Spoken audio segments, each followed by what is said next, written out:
جو کہا گیا تھا نا وَذَكِّرْهُمْ بِأَيَّامِ اللَّهِ، آیت نمبر 5 کے اندر فرمایا کہ اے موسیٰ علیہ السلام ان کو سابقہ اقوام کی تاریخ بتا کر ان کو نصیحت کیجئے.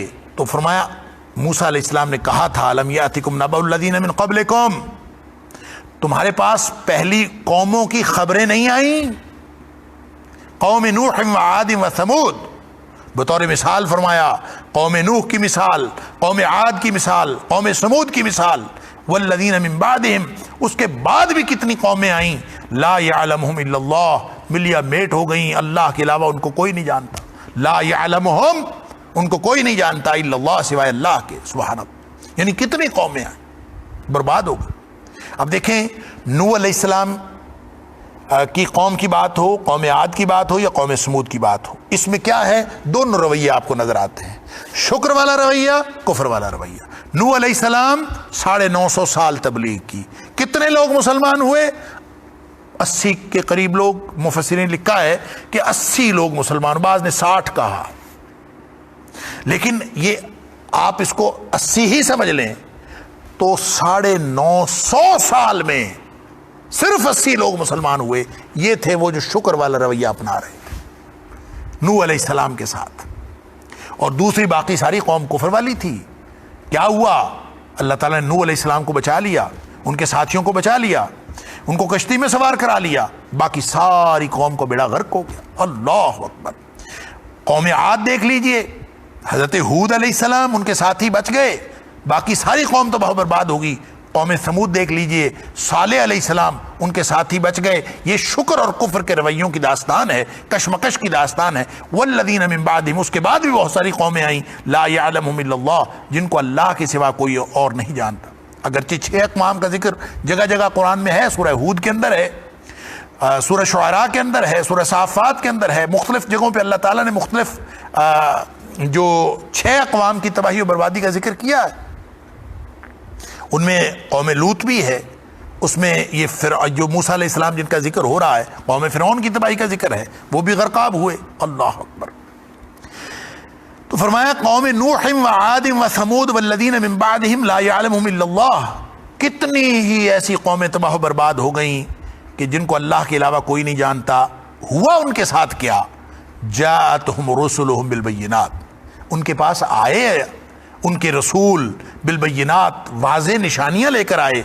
فردوا ایدیہم فی افواہہم، اللہ اکبر. تو انہوں نے کیا کیا کہ انہوں نے ہاتھ لوٹا دیے. لفظی معنی پہلے سن لیجئے، پھر میں عرض کرتا ہوں اس کا معنی کیا ہو سکتا ہے. فردوا ایدیہم، انہوں نے موڑ لیے اپنے ہاتھ یا لوٹا دیے اپنے ہاتھ، فی افواہہم، اپنے منہوں کی طرف. اب یہ اپنے منہوں کی طرف انہوں نے ہاتھ لوٹا دیے، اس کا کیا معنی؟ وقالو، اور انہوں نے کہا، انا کفرنا بما ارسلتم بہ، ہم کافر ہیں، ہم کفر کرتے ہیں، ہم انکار کرتے ہیں، بما ارسلتم بہ، ہر اس چیز کا جو تم لے کے آئے ہو ہم اس کا انکار کرتے ہیں. انہوں نے نبیوں کو واضح طور پر کہہ دیا. وَإِنَّا، اور بے شک ہم، لفی شکن، شک میں ہیں، مما تدعوننا، اس چیز کے بارے میں جس کی طرف تم بلاتے ہو، ہمیں دعوت دے رہے ہو، الیہ، جس کی طرف تم ہمیں دعوت دے رہے ہو، اس کے بارے میں ہم شک میں ہیں، مریب اور سخت اضطراب والے شک میں ہیں. اب اس میں سب سے پہلی بات جو اس آیت میں سمجھنے کی ہے کہ یہ سابقہ اقوام کی داستان تو ہو گئی، کفر اور شرک، کفر اور شکر کے جو رویے ہیں ان کی کشمکش کی داستان ہے. چاہے قوم نوح کی بات ہو، چاہے قوم عاد کی بات ہو، چاہے قوم سمود کی، باقی اقوام کی بات ہو. اسی میں اللہ تعالیٰ فرماتا ہے کہ جاءتہم رسول بالبینات، ہوتا ہمیشہ یہی آیا ہے کہ ہر قوم کے پاس رسول آتے رہے، واضح نشانیاں لے کر آتے رہے. لیکن فردوا ایدیہم فی افواہہم وقالوا انا کفرنا بما ارسلتم بہ. تو آگے سے رویہ کیا ہے کفر والوں کا کہ بھائی ہم نے تمہاری بات نہیں مانی. فردوا ایدیہم فی افواہہم، انہوں نے اپنے ہاتھ اپنے منہ کی طرف لوٹا لیے. اس کا کیا معنی ہے؟ اس کے مفسرین نے 5 معنی بیان کیا.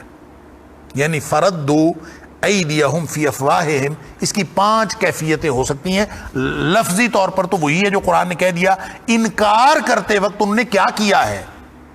یہ کیسی کیفیت ہے؟ یہ دراصل ان کے رویے کا اظہار ہے. فردوا ایدیہم فی افواہہم، اپنے ہاتھ اپنے منہ کی طرف لے گئے.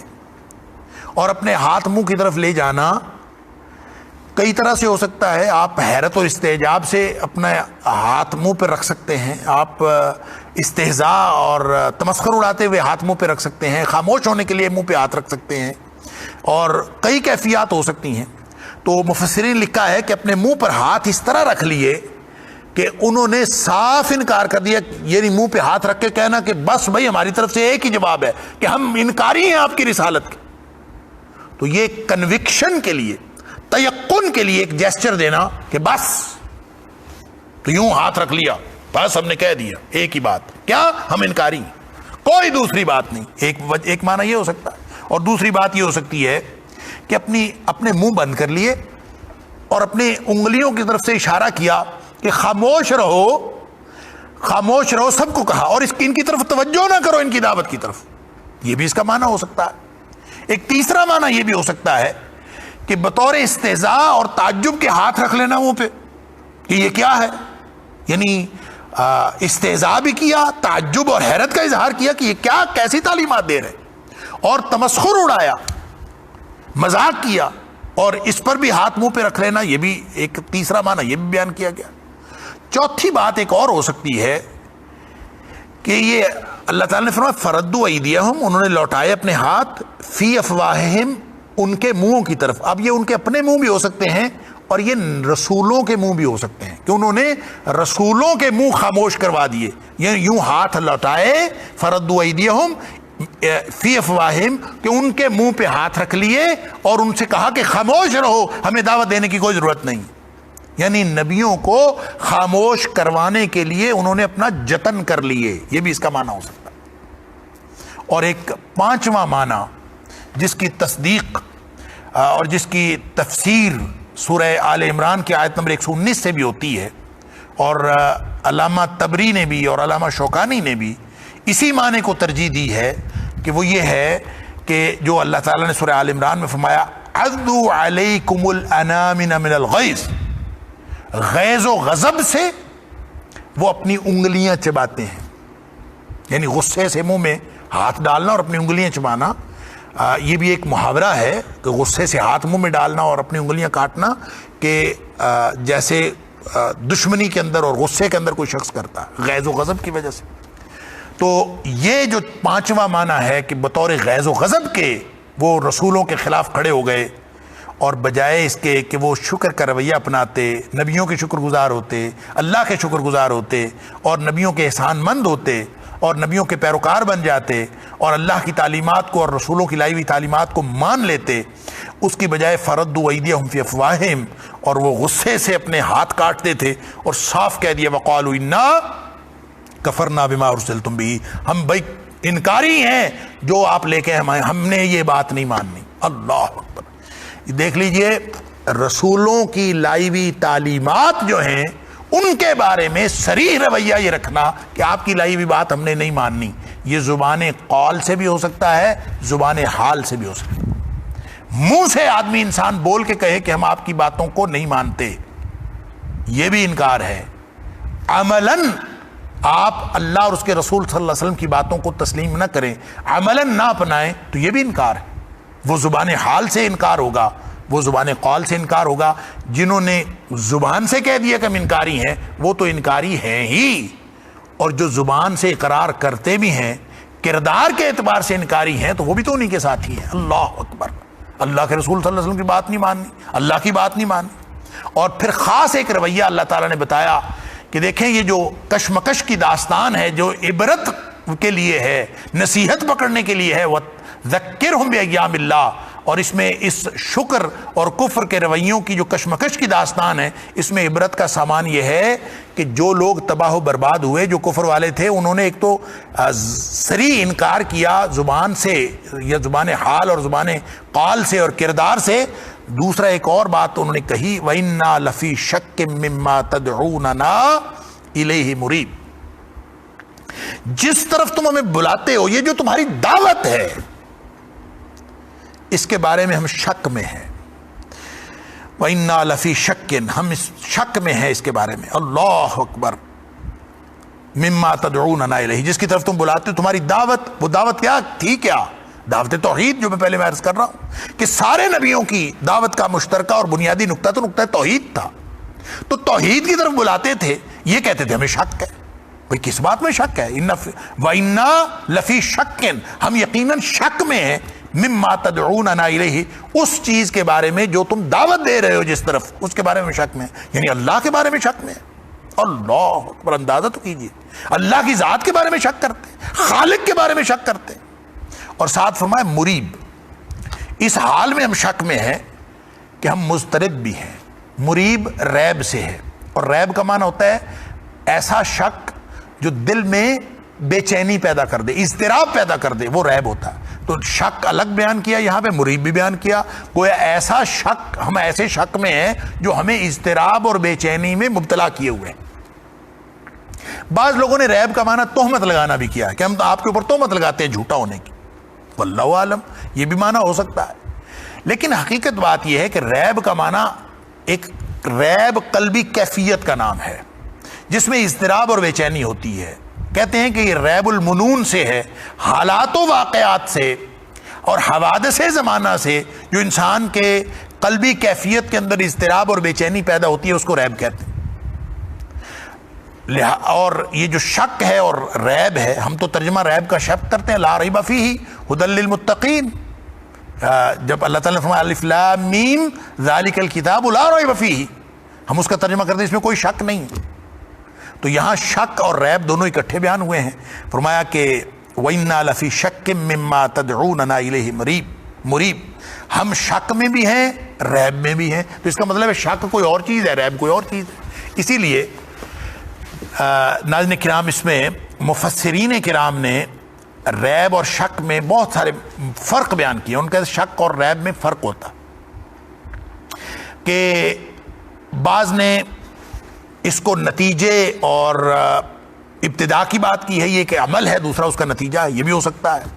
بعض نے کہا ہے کہ ایک کیفیت ہے اور ایک فکری نقطہ ہے، یہ بھی فرق ہو سکتا ہے. امام ابن قیم علیہ الرحمہ نے 7 فرق بیان کیے ہیں شک اور ریب کے اندر، اور مختلف مفسرین نے مختلف حوالوں سے اس کا فرق بیان کرنے کی کوشش کی ہے کہ ریب اور شک میں فرق ہوتا ہے. لیکن چونکہ ایک بات سب میں واضح ہے کہ ریب دل کی کیفیت اور بے چینی کا نام ہے، اور شک اس 2 آپشنز میں سے اس تردد کا نام ہے، اس بے چینی کا نام ہے جو 2 میں سے کسی ایک کے سچا یا جھوٹا ہونے کے بارے میں انسان کو جو رائے پیدا ہوتی ہے، اس رائے کا نام، اس کیفیت کا نام شک ہے. تو اس کا مطلب یہ ہوا کہ شک وہ رائے ہے جو آپ کسی چیز کے بارے میں سچا یا جھوٹا ہونے کے بارے میں پیدا کرتے ہیں یا جو قائم کرتے ہیں، اس رائے کو شک کہتے ہیں. اور جو اس کے نتیجے میں قلبی کیفیت پیدا ہوتی ہے وہ اضطراب اور بے چینی. دیکھیں شک کسی کو بھی ہو سکتا ہے. شک ہوتا ہے 2 میں سے کسی ایک کا، یعنی 2 میں سے کسی ایک چیز کے بارے میں متردد ہو جانا، اس کو شک کہتے ہیں. بعض نے شک کا جو لفظی معنی ہے اس میں تداخل بھی اہل لغت نے لکھا ہے کہ شک 2 چیزوں کا باہم مدغم ہو جانا بھی شک ہوتا ہے. تو اس میں سے کون سی چیز صحیح ہے اور کون سی چیز غلط ہے، 2 راستے ہیں. آپ متردد ہو جائیں کہ پتہ نہیں اس راستے پہ جانا ہے کہ پتہ نہیں اس راستے پہ جانا ہے.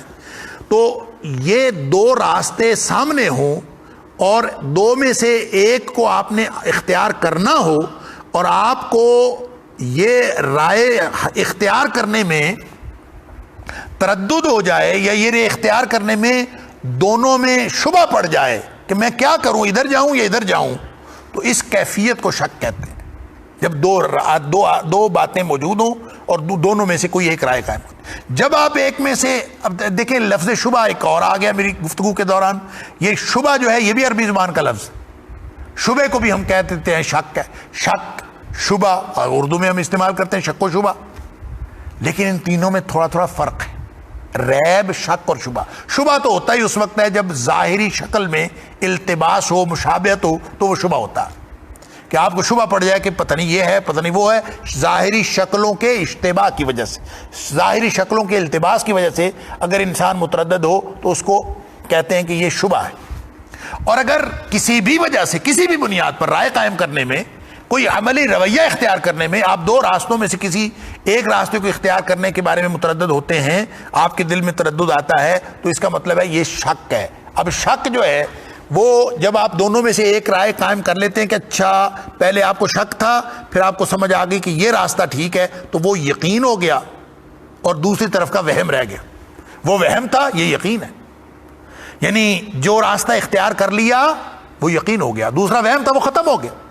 یقین کے بعد، یقین دراصل وہ کیفیت ہے دل کی جو انسان کو اطمینان عطا کرتی۔ یقین حاصل ہو جانے کے بعد انسان کو اطمینان قلبی حاصل ہوتا ہے۔ لیکن جب آدمی کو دو راستوں میں سے ایک راستہ نظر نہ آ رہا ہو اور کوئی وجہ ترجیح نظر نہ آ رہی ہو، تو پھر وہ جو شک ہے کہ یہ والی بات صحیح یا یہ والی بات صحیح، تو وہ دل کے اندر ایک ایسی بے چینی، ایک ایسا اضطراب اور دل کے اندر ایک ایسی تکلیف پیدا کرتی ہے کہ انسان اس سے کبھی باہر نہیں نکل سکتا۔ اللہ اکبر۔ جیسے سورہ توبہ کے اندر ہم پڑھ آئے ہیں کہ جب منافقین نے ایک مسجد کی بنیاد رکھی اور غزوہ تبوک کے موقع پر نبی اکرم صلی اللہ علیہ وسلم تبوک کے لیے پابرقاب تھے، تو منافقین نے نبی اکرم صلی اللہ علیہ وسلم سے درخواست کی کہ آپ وہاں تشریف لائیں، مسجد کا افتتاح کیجئے اور آپ وہاں پہ نماز بھی پڑھیں۔ تو نبی اکرم صلی اللہ علیہ وسلم سے وعدہ کر لیا کہ میں تبوک سے واپسی پر آؤں گا اور نماز بھی پڑھوں گا، اور ان کا خیال یہ تھا کہ اس طرح سے انڈورسمنٹ ہو جائے گی۔ دراصل انہوں نے مسجد بنائی تھی مسلمانوں کے خلاف کارروائیاں کرنے کے لیے اور مسلمانوں کے خلاف کمینگاہ کے طور پر۔ اللہ کے رسول صلی اللہ علیہ وسلم کو تبوک سے واپسی سے پہلے ہی بدریہ وحی اللہ تعالیٰ نے بتا دیا کہ یہ مسجد نہیں ہے، دراصل یہ تو مسلمانوں کو تکلیف پہنچانے کے لیے، مسجدن درارن، یہ تو مسلمانوں کو تکلیف پہنچانے کے لیے انہوں نے ایک مسجد کا نام رکھا۔ لہٰذا نبی اکرم صلی اللہ علیہ وسلم نے واپس مدینہ تشریف لانے سے پہلے ہی ایک وفد بھیجا اور ان صحابہ سے کہا کہ جا کے اس کو گرا دیں۔ انہوں نے اس کو گرا دی۔ اب دیکھیں، ایک طرف نبی اکرم صلی اللہ علیہ وسلم نے ان سے وعدہ کیا تھا کہ میں واپس آؤں گا تو پھر میں مسجد میں پڑھوں گا نماز، ابھی اب واپس تشریف ہی نہیں لائے، اس سے پہلے ہی اس کو گرا دیا گیا۔ تو منافقین جو تھے وہ اس بارے میں اس قدر پریشان اور بے چین ہوئے، ان کو سمجھ ہی نہیں آئی کہ ہمارے ساتھ ہوا کیا ہے۔ اور اللہ تعالیٰ وہاں سورہ توبہ میں فرماتا ہے کہ یہ جو عمارت انہوں نے بنائی تھی، لا یزال بنیانہم الذی بنوا ریبۃ فی قلوبہم، اللہ اکبر، کہ وہ جو لوگ ہیں ان کے دل میں یہ جو عمارت انہوں نے بنائی تھی، یہ ہمیشہ ان کے دل کے اندر ایک کھٹکا بن کے، ایک اضطراب اور بے چینی بن کے، ایک کانٹا بن کے ان کو چبھتی رہے گی، ریبۃ فی قلوبہم، ایک اضطراب اور بے چینی بن کے ان کو چبھتی رہے گی، حتی تقطع قلوبہم، یہاں تک کہ وہ مر جائیں گے، ان کے دل پھٹ جائیں گے اور ختم ہو جائیں گے، لیکن یہ کانٹا ان کے دل سے نکلے گا نہیں اضطراب اور بے چینی کا کہ ہمارے ساتھ ہوا کیا۔ یہ ہوتا ہے ریب، اسی لیے ریبۃ فی قلوبہم وہاں فرمایا۔ شک نہیں ہے وہاں پہ، دو آراء میں سے ایک رائے نہیں لینی، وہاں پہ دو عملی راستوں میں سے ایک راستہ نہیں لینا، بلکہ وہاں پہ کیا ہے کہ دل کی ایک کیفیت کا نام ہے۔ لہٰذا یوں سمجھ لیجئے، آسانی کے لیے ہم ایک طالب علمانہ رائے اگر رکھ لیں کہ شک دو راستوں میں سے یا دو آراء میں سے ایک کو اختیار کرنے کے بارے میں انسان جب متردد ہو تو اس کو شک کہتے ہیں، اور جو اس کے نتیجے میں انسان کے دل میں اضطراب اور بے چینی پیدا ہوتی ہے اس کو مریب، اس کو ریب کہتے ہیں۔ اور گویا جب انہوں نے کہا کہ وَإِنَّا لَفِي شَكٍّ مِّمَّا تَدْعُونَنَا إِلَيْهِ مُرِيب، تو اس کا معنی یہ تھا کہ ہر وہ شخص جو شک کرتا ہے اللہ اور اس کے رسول صلی اللہ علیہ وسلم کی تعلیمات کے بارے میں، اور تاریخ کے کسی بھی نبی اور رسول کے دشمنوں نے اور آپ کے معاندین نے اور رسولوں کے معاندین نے جو یہ رویہ اختیار کیا نبیوں کے بارے میں شک کرنے کا کہ پتہ نہیں صحیح ہے یہ پتہ نہیں غلط ہے، اور خاص طور پہ اس دعوت توحید کے بارے میں شک کیا، اللہ کی ذات کے بارے میں شک کیا، مما تدعوننا الیہ، سارے نبی بلاتے تو توحید کی طرف تھے، تو توحید کے بارے میں جنہوں نے شک کیا یہ ان کے بارے میں ان کے دلوں میں کانٹا بن کے چبھ گیا، ہمیشہ کے لیے اضطراب اور بے چینی پیدا ہو گئی، اور کبھی اللہ تعالیٰ نے ان کو چین نہیں دیا، دنیا میں بھی بربادی ان کا مقدر بنا اور آخرت میں بھی بربادی ان کا مقدر بنا۔ لہٰذا نتیجہ اس کا یہ نکلا کہ اللہ اور اس کے رسول صلی اللہ علیہ وسلم کی تعلیمات کے بارے میں کبھی شک نہیں کرنا چاہیے، شک کا اظہار نہیں کرنا چاہیے، پتہ نہیں شاید یہ بات ہو اور شاید یہ بات ثابت ہو جائے کہ اللہ کے رسول صلی اللہ علیہ وسلم کی بات ثابت ہو جائے کہ اللہ کے قرآن کی بات ہے تو بس خاموش، اس کے بعد بات کرنے کی اور اس کے بعد مخالفت تو خیر دور کی بات ہے، بات کرنے کی بھی گنجائش نہیں ہے جب اللہ اور اس کے رسول صلی اللہ علیہ وسلم کا فرمان آ جائے۔ اس وقت تک آپ بات کر سکتے ہیں، اس وقت تک آپ شک کا اظہار کر سکتے ہیں، اس وقت تک آپ دو آراء میں سے کوئی رائے اختیار کر سکتے ہیں، جب تک آپ کو اللہ کے قرآن سے اور نبی اکرم صلی اللہ علیہ وسلم کے فرمان سے کوئی صحیح بات آپ کے سامنے نہیں آ جاتی، جب تک آپ کو کوئی قرآن نہیں سنا دیتا، جب تک آپ کو کوئی اللہ کے رسول صلی اللہ علیہ وسلم کا فرمان نہیں سنا دیتا، اس وقت تک آپ جتنی مرضی آراء رکھ لیں۔ لیکن جب اللہ اور اس کے رسول صلی اللہ علیہ وسلم کی کوئی بات آ جائے، پھر اس کے بارے میں آپ دو آراء میں سے کوئی ایک رائے رکھنے کی کوشش کریں، اللہ اکبر، اور یہ شک کریں کہ شاید یہ بات ایسے ہو، شاید یہ بات ایسے ہو، یہ شک کرنا یہ ہے کافروں کا رویہ، یہ ہے کفران کا رویہ، یہ ہے تاریخ کے اندر ہر اس کافر کا رویہ جو رسولوں کے مقابلے میں شک کرتا رہا اور اس شک کی بنیاد پر ہی یہ رویہ ڈیولپ ہوتا رہا۔ اللہ تعالیٰ فرماتا ہے قالت رسلہم، حالانکہ ان کے رسول ان کو کہتے رہے افی اللہ شک فاطر السماوات والارض، کیا اللہ کے بارے میں دو آراء ہو سکتی ہیں؟ افی اللہ شک، کیا اللہ کے بارے میں کوئی شک ہو سکتا ہے؟ فاطر السماوات والارض، جو زمین و آسمان کا خالق ہے، دنیا کائنات کا ہر مشرک یہ مانتا تھا۔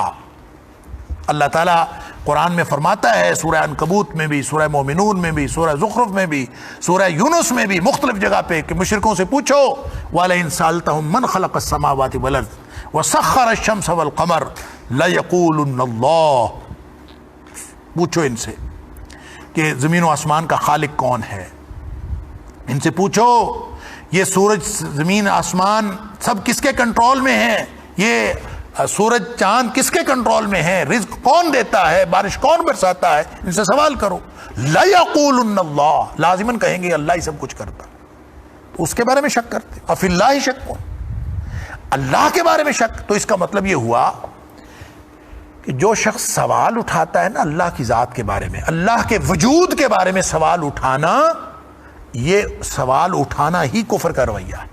اللہ کی ذات کے بارے میں سوال اٹھانا، اللہ اکبر، تفکروا فی الخلق ولا تفکروا فی الخالق، غور و فکر کیا کرو مخلوق کے بارے میں تاکہ خالق کی معرفت حاصل ہو جائے، اور خالق کے بارے میں سوال اٹھانا یہ اور اس کے بارے میں شک کرنا یہ تو کفر کا رویہ ہے۔ فی اللہ شک فاطر السماوات والارض، اللہ، نبی اکرم صلی اللہ علیہ وسلم نے فرمایا کہ انسان کے دل میں جب شیطان وسوسہ ڈالتا ہے تو ایک سوال ڈالتا ہے، انسان کے دل ہی دل میں ایک سوال پیدا ہوتا ہے کہ تمہیں کس نے پیدا کیا، پھر انسان دل ہی دل میں خود ہی اپنے آپ کو جواب دیتا ہے کہ اللہ نے پیدا کیا، پھر یہ سوال کرتا ہے کہ تیرے ماں باپ کو کس نے پیدا کیا، پھر دل ہی دل میں جواب ہوتا ہے کیا، پھر کوئی اور فلاں کو کس نے پیدا کیا، فلاں کو کس نے، یہ زمین آسمان سب کس نے پیدا کیا، دل میں سوال جواب آتا جاتا ہے، اللہ نے پیدا کیا۔ پھر ایک سوال آتا ہے دل میں، اللہ کو کس نے پیدا کیا؟ نبی اکرم صلی اللہ علیہ وسلم نے فرمایا جب یہ سوال دل میں آئے تو سمجھ لو کہ یہ شیطان ہے جو تمہارے دل میں وسوسہ ڈال رہا، فوراً اعوذ پڑھو، اعوذ باللہ من الشیطان الرجیم، 3 دفعہ دھتکار دو دل کی طرف، تاکہ یہ شیطان جو ہے الذی یوسوس فی صدور الناس، یہ جو لوگوں کے دلوں میں وسوسے ڈالتا ہے، یہ دفع ہو جائے۔ اس کو دفع کرنے کا ایک طریقہ اعوذ باللہ من الشیطان الرجیم یا اعوذ باللہ السمیع العلیم من الشیطان الرجیم من ہمزہ ونفخہ ونفثہ، یہ فائر ہے، یہ ویپن ہے، یہ آپ کو اللہ تعالیٰ نے اللہ کے رسول صلی اللہ علیہ وسلم عطا کیا ہے ابلیس کے خلاف، شیطان کے خلاف، اس کے لشکروں کے خلاف۔ جب کبھی وسوسہ پیدا ہوتا ہے یا کسی بھی طرح اعوذ پڑھو، یہ فائر لگتا ہے اس کو، وہ آپ 10 دفعہ حملہ آور ہو، آپ 10 دفعہ فائر کرنے پڑیں گے، وہ آپ کے اوپر حملہ آور ہوتا رہے، آپ بار بار فائرنگ کرتے رہے، جب اس کو پڑتی رہے گی، آگے سے فائرنگ ہوتی رہے گی، گولیاں پڑتی رہیں گی، پھر وہ دفع ہوگا۔ جب اس کو پتہ چلے گا یہ بندہ تو مضبوط ہے بھائی، اس کے پاس تو فائرنگ ہے۔ جب ہم اعوذ پڑھتے نہیں، جب ہم ان وسوسوں کو اپنے دلوں میں جگہ دے دیتے ہیں، جب ایک دفعہ سوال اٹھ گیا اللہ کی ذات کے بارے میں، تو سارے رسولوں نے یہی کہا تھا فی اللہ شک فاطر السماوات، اللہ کی ذات کے بارے میں شک کرتے ہو، تو اللہ کی ذات کے بارے میں شک کرنا، سوال اٹھانا، یہ بھی گمراہی اور کفر کی علامت ہے۔ اس لیے سارے رسولوں نے یہی بات کہی، یہ ہے کفر و شرک، کفر و شکر، شکر اور کفر کا رویہ۔ ایک شکر کا رویہ انبیاء اور اہل ایمان، اور کفر کا رویہ جو کفران نعمت بھی ہے اور انکار بھی ہے، وہ انکار کا رویہ کیا ہے؟ ان کو رسول کہتے رہے، تعلیمات آتی رہیں، قالت رسول، سارے انبیاء یہی کہتے رہے، افی اللہ شک فاطر السماوات والارض، کیا اللہ کی ذات میں بھی کوئی شک ہے جو زمین و آسمان کو پیدا کرنے والا ہے؟ یدعوکم لیغفر لکم من ذنوبکم، وہ تو تمہیں بلاتا ہے تاکہ وہ تمہارے گناہوں کو معاف کر دے، تمہیں مغفرت کی طرف بلاتا ہے، وَيُؤَخِّرَكُمْ إِلَىٰ أَجَلٍ مُّسَمًّى، اور تمہیں مہلت دیتا ہے ایک خاص مدت تک۔ قَالُوا إِنْ أَنْتُمْ إِلَّا بَشَرٌ مِثْلُنَا، پھر بھی سب نے جو معاندین نبوت ہیں، جو کفر کا رویہ اپنانے والے ہیں، پھر بھی انہوں نے آگے سے یہ کہا إِنْ أَنْتُمْ إِلَّا بَشَرٌ مِثْلُنَا، شک دیکھیں اور سوال دیکھیں کہ تم تو ہمارے جیسے بشر ہو، ہم تمہاری بات کیسے مان لیں؟ تُرِيدُونَ أَن تَصُدُّونَ عَمَّا كَانَ يَعْبُدُ آبَاؤُنَا، تم تو ہمیں اس بندگی سے روکنا چاہتے ہو، اس عبادت کے طریقوں سے روکنا چاہتے ہو جو ہمارے آباء و اجداد نے ہمیں سکھائے ہیں۔ یعنی یہ اعتراض کرتے تھے، آگے سے اندازہ تو کیجئے، یعنی کفر کے رویہ رکھنے والوں کی جو دلیل تو دیکھیے، ان کا نبیوں کے ساتھ سلوک تو دیکھیے، اور پھر اپنے کردار کو اس سلوک کے مطابق سکین کیجئے کہ یہ کفر اور شکر کے جو دو رویے ہیں، اس کی کشمکش کی جو داستان سنائی جا رہی ہے، یہ ایسے کہانی کے طور پر نہیں سنائی جا رہی، یہ نصیحت کے لیے سنائی جا رہی ہے، تاکہ ہم اپنے آپ کو، اپنے کردار کو دیکھیں کہ ہمارا کردار شکر والا ہے یا ہمارا کردار کفر والا ہے۔ اللہ تعالیٰ ہم سب کو معاف فرمائے۔ فرمایا آگے سے اعتراض کیا کرتے تھے؟ ان انتم الا بشر مثل، بشر تو ہو، ہمارے جیسے تو ہو، تريدون ان تصدونا، تم تو ہمیں روکنا چاہتے ہو، اما كانوا يعبدوا آباؤنا، اس عبادت سے، اس چیزوں کی بندگی سے، ان چیزوں کی پوجا سے جن کی پوجا ہمارے آباء و اجداد کرتے آ رہے تھے۔ اچھا بھلا ہمارا ایک سسٹم چل رہا تھا، تم یہ کیا ہمیں ان سے روکنے کے لیے آگے ہو؟ فَأْتُونَا بِسُلْطَانٍ مُبِينٍ، کوئی ایسی دلیل، کوئی حجت، کوئی معجزہ لے کے آؤ ہمارے سامنے، اگر ہمیں منانا ہے تو ہمارے پاس کوئی، ہم تمہاری ان باتوں سے نہیں مانتے اس لیے کہ تم ہمارے جیسے ہو، دیکھنے میں ہم میں سے ہو، اللہ اکبر، لہٰذا ہم تمہاری بات نہیں مانتے۔ یہ ہر دور کے جو معاندین نبوت ہیں اور جو کفر کا رویہ رکھنے والے ہیں، ان کا رویہ یہی رہا۔ اللہ اکبر۔ آگے سے پھر رسولوں نے کیا کہا، یہ پورا مکالمہ آیت نمبر 17 تک چلتا ہے، جو تمام رسولوں نے اور رسولوں کے جو ساتھی تھے اہل ایمان، جو اہل شکر کا رویہ یہ ایک کردار ہے، اور دوسرا کردار ان کے مقابلے میں اہل کفر کا کردار ہے۔ اللہ تعالی ہم سب کو ان آیات سے نصیحت حاصل کرتے ہوئے شکر کا رویہ اپنانے کی توفیق عطا فرمائے۔ وقت ہو گیا، اللہ تعالی ہم سب کو قرآن سے اور نبی اکرم صلی اللہ علیہ وسلم کی تعلیمات سے علم حاصل کرنے اور اس پر عمل کرنے کی توفیق عطا فرمائے۔ وآخر دعوانا الحمدللہ رب العالمین۔